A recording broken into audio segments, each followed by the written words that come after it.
I'm Tom Rollins with Homegrown Leadership. You know, in my nearly 40 years of ministry, I've noticed that pastoring is a very difficult job. It's a difficult profession. And when I look at all the things that pastors have to juggle just to keep things going and keep things in place, and I've often wondered, why is this? Why do we keep ourselves so busy at some of these things and not spend more of our time doing the things that we really should be doing, sermon preparation and the spiritual development, the equipping of the saints to do the work of the ministry instead of us doing it all ourselves? And I think one of the main barriers is the art of delegation. So I want to talk a little bit about delegation this morning. There are three barriers, I think, that I find main barriers. Of course, there are more. If you think of others, please leave me a comment at the end of the video. I'd love to hear your thoughts. But there are three main barriers that I've found for me personally that stand in my way when I'm thinking about delegating. That first barrier for me would be time. Some of the things that I do are complicated. They're technical. They take a lot of time to do, which is one of the things that makes it difficult to delegate because they take so long to do, but they're the things I should be delegating because they take so long to do. But it's hard for me to delegate because I figure, you know what, by the time I spend the time explaining to somebody else and training someone else to do this, oh man, I could have done it 3-4 times myself. It's better if I just do it myself than take the time to explain it to somebody else.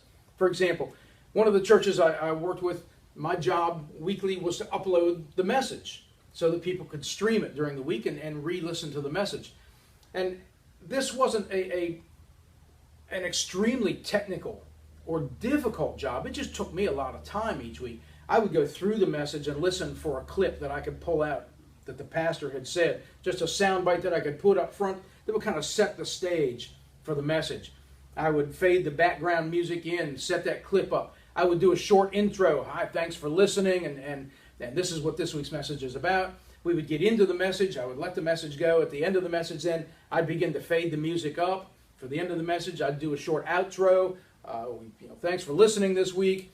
And then I would have to format it, find the artwork that went with the message, and format it correctly so it could be uploaded to iTunes. It just took me a lot of time to do.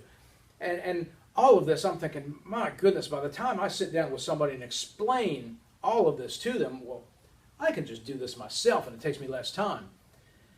Finally, my responsibility got to the point where I kind of had to delegate this to someone else. I was kind of forced to offload this to someone.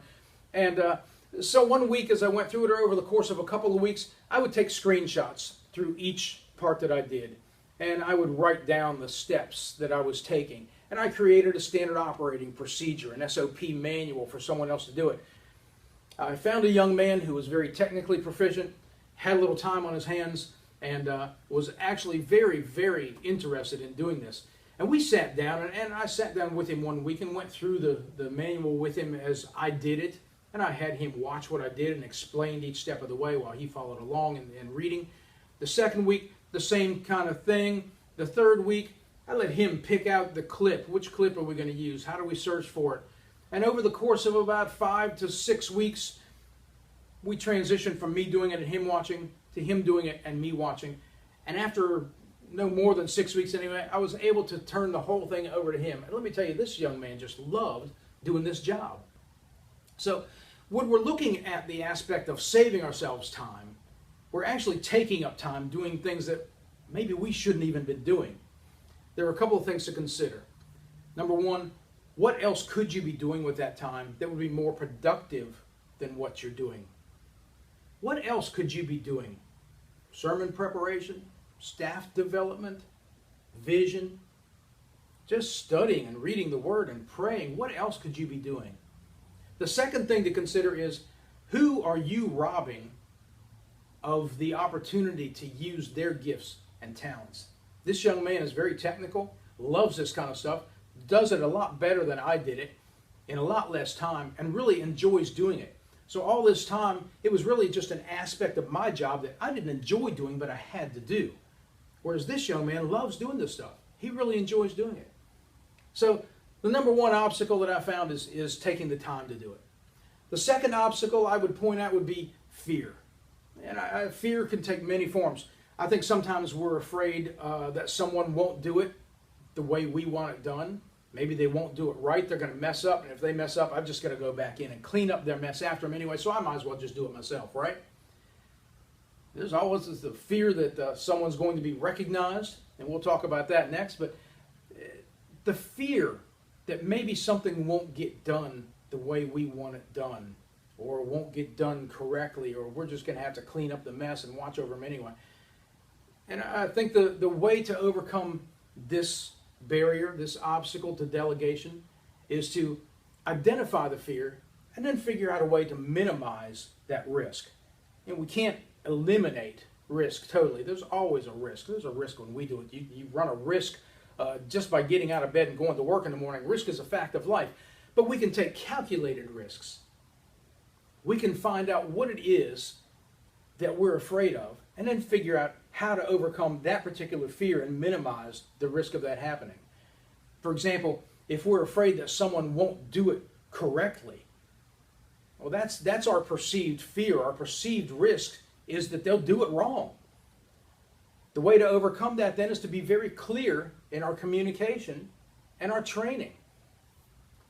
What is it that we want them to do? Explain that very clearly up front. Here's the scope of what I want you to do. Don't do this, just focus on this one part. That's what I want you to do. Here's what I consider successful. If you do this, this, and this, I will consider this to be a success. Here are the resources that you have to use. Here's what you have at your disposal. You can use volunteers from this department. You have this much money in your budget. I mean, very, very clear. Be very clear up front as to what their expectations are, or what your expectations are of them, and you'll minimize that risk. You can also coach along the way, have various checkpoints, at least initially. Now, I'm not talking about micromanaging. Not at all. I'm talking about coaching, more coaching along the way. Do this and then let's talk once you get this done. And this would only be an initial, while we're doing a training phase. Let's get this done and then do this and then do this. But once you get this person up to speed and you've identified their leadership capabilities and their leadership potential, turn them loose. So the first barrier would be time. The second barrier would be fear. The third barrier that I'd like to talk about today is probably one that is the most difficult even to admit, especially for those of us who are leaders and pastors. That's the barrier of pride. You know, we're afraid sometimes that maybe someone else is going to get that recognition that we deserve, or that someone else will get more recognition than we do. I mean, we're the leader after all. We're the ones that showed them how to do it and told them what to do. We're the ones who are leading them, but we're afraid they're going to get more recognition, or we're afraid that maybe people will begin to look at them as the leader instead of us. Sometimes our pride even tells us that maybe they'll begin to elevate themselves above us and try to take our job, or that people will perceive them as the leader and not us. In fact, statistics show that the more responsibility that you give to other people, the more loyalty they exhibit back to you. By allowing others to do things, you allow them to lead. Again, as leaders, our responsibility is not just to develop more followers. Our responsibility is to develop other leaders. So I think by overcoming our time problems and realizing that by delegating some of our responsibilities to others, we actually free up more time for ourselves to be able to do those things that we're supposed to do. Overcoming the fear of fear and being more clear in our communication when we talk to people and when we delegate, I think will help overcome that fear of fear. And then the pride issue. I think sometimes just getting over ourselves and telling ourselves we're not all that important. And we're developing other leaders. And by developing their leadership skills, they're going to exhibit more loyalty to us. Don't let your pride get in the way of you delegating. So overcome these three barriers, these three obstacles to delegation, and you'll find yourself with a whole lot more time on your hands. You'll find you're happier, more productive, and more efficient. For Homegrown Leadership, I'm Tom Rawlings. Please visit our website at homegrownleadership.com for more resources, more articles on leadership and church growth, And if there's anything we can do to help you as pastors or as churches, please contact us. We'd love to help you. Thank you for Homegrown Leadership. I'm Tom Rawlings.